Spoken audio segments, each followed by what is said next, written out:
Déjà, l'Institut Confucius, c'est quoi?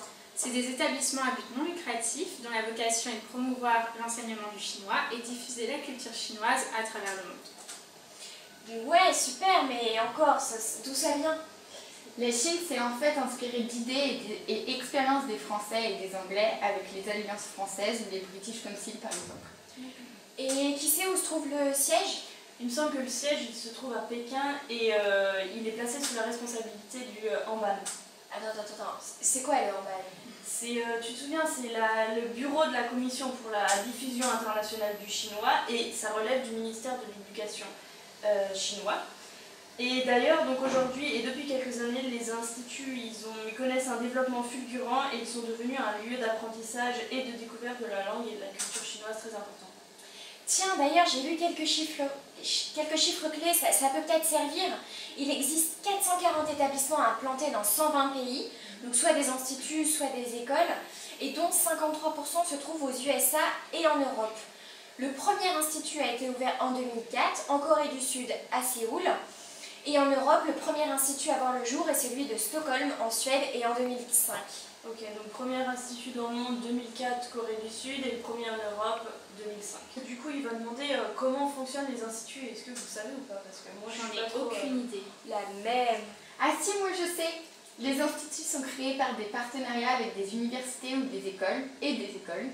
Chacun développe des enseignements et des événements culturels divers et variés et se dote peu à peu de ses propres particularités pédagogiques qui s'affirment au sein de son pays d'accueil comme un centre important pour l'apprentissage de la langue et la culture chinoise, ainsi que la compréhension de la Chine actuelle.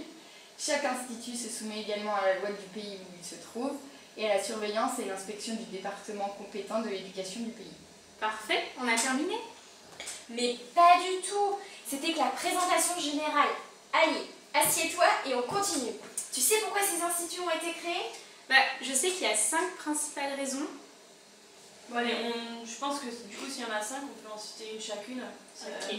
Je sais pas si vous allez réussir à vous en souvenir. Mais le premier enjeu est de satisfaire la demande croissante d'apprentissage de la langue chinoise, le développement de l'économie chinoise et l'ampleur de jour en jour qui élargit les échanges internationaux de Chine et qui ont entraîné dans tous les pays du monde une forte hausse de la demande en enseignement du chinois. Et du coup, l'Institut répond d'abord à un simple besoin. Et la deuxième, c'est encourager l'expansion du chinois dans le monde et accroître l'affluence de la langue, puisque la langue est le vecteur de la communication et c'est par elle qu'on apprend à mieux se connaître. Donc depuis l'entrée massive des produits chinois sur le marché mondial, la Chine souhaite accélérer ses transactions commerciales par la facilitation des contacts au sein des entreprises chinoises. Et donc la stratégie de Pékin est simple, faire du mandarin une langue internationale. Okay. Il me semble aussi que les instituts ont été créés pour participer à la diffusion de la culture chinoise.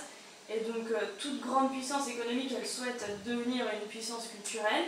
Et donc l'américanisation, il a montré la voie à la Chine. Et donc maintenant, la Chine, elle souhaite rivaliser avec les Américains. Et à titre de comparaison, le secteur culturel aux États-Unis, c'est 43%. Et alors qu'en Chine, c'est seulement 4%, même moins de 4%. Donc c'est pas énorme. Je pense aussi qu'il y a aussi le fait qu'ils veulent développer l'amitié entre la Chine et le reste du monde. Leur politique d'ouverture elle est arrivée tardivement, donc la Chine a encore beaucoup d'efforts à fournir. Donc les instituts Confucius ils permettent de renforcer les échanges éducatifs et culturels entre la Chine et le reste du monde.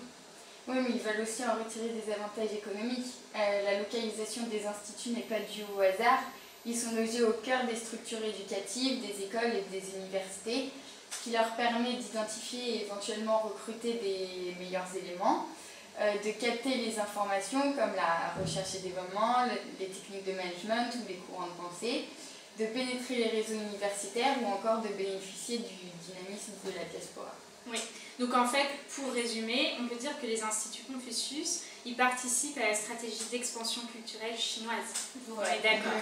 Mais est-ce que vous savez comment ils mettent en place ces instituts? L'utilisation du soft power, ma chérie. Bien sûr. Oui, il est devenu depuis une dizaine d'années un des piliers de la doctrine de la relation extérieure chinoise. La Chine a en effet compris qu'il était plus rentable de développer la puissance sur l'attractivité. Mais comment ils font concrètement pour atteindre leur objectif? Donc, ils proposent de nombreuses formes d'apprentissage selon les préférences et les besoins de chacun. Donc, enseignement dans le cadre universitaire, secondaire ou primaire, ou élémentaire et associatif, pas des professionnels. Ils font aussi des préparations aux examens pour les diplômes d'enseignement du chinois et de la pratique professionnelle du chinois dans de nombreux domaines, donc les affaires juridiques, la finance ou la médecine, ou des activités telles que les échanges culturels. Mais en plus, il y a de nombreux outils qui sont offerts sur place. Les instituts Confucius organisent des coopérations avec des universités chinoises réputées et accompagnent les pratiquants lorsqu'ils souhaitent renforcer leurs compétences ou approfondir leurs connaissances en Chine. D'accord, donc tout ça dit plus simplement, ses principales fonctions sont d'assurer l'enseignement du chinois auprès de tous les milieux sociaux, de former les enseignants de chinois, organiser des examens et certifier la qualification des enseignants, informer sur l'éducation, la culture, l'économie et la société chinoise, lancer des programmes de recherche sur la Chine contemporaine, délivrer des diplômes de langue HSK, donc vous savez ce que c'est le test officiel de mandarin, reconnu sur la scène internationale sous l'autorité du ministère de l'Éducation. Ok, c'est bon, génial, je pense que là, j'ai tout compris. Et c'est pas fini! Je me souviens que pour diffuser la culture chinoise, les instituts ont aussi créé un magazine. Il est considéré comme un pont d'esprit et de communication entre le peuple chinois et d'autres peuples amateurs de la langue et culture chinoise. Et au cas où dans le partiel on nous demande des chiffres, retenez qu'il existe 11 versions bilingues du magazine et qu'il est tiré à environ 200 000 exemplaires par numéro. Et c'est bien beau tout ça, mais il y a sûrement des controverses à cette expansion de la culture chinoise, non? Oui, mais j'avoue que je ne sais pas trop lesquels, j'imagine un outil de propagande. Oui, parce qu'en fait, ces instituts ils sont financés en partie par le gouvernement pékinois et Li Changchun, un des principaux dirigeants du Parti communiste chinois, a déjà décrit les instituts comme une part importante du dispositif de propagande de la Chine à l'étranger. Donc même le gouvernement le reconnaît en fait. D'accord.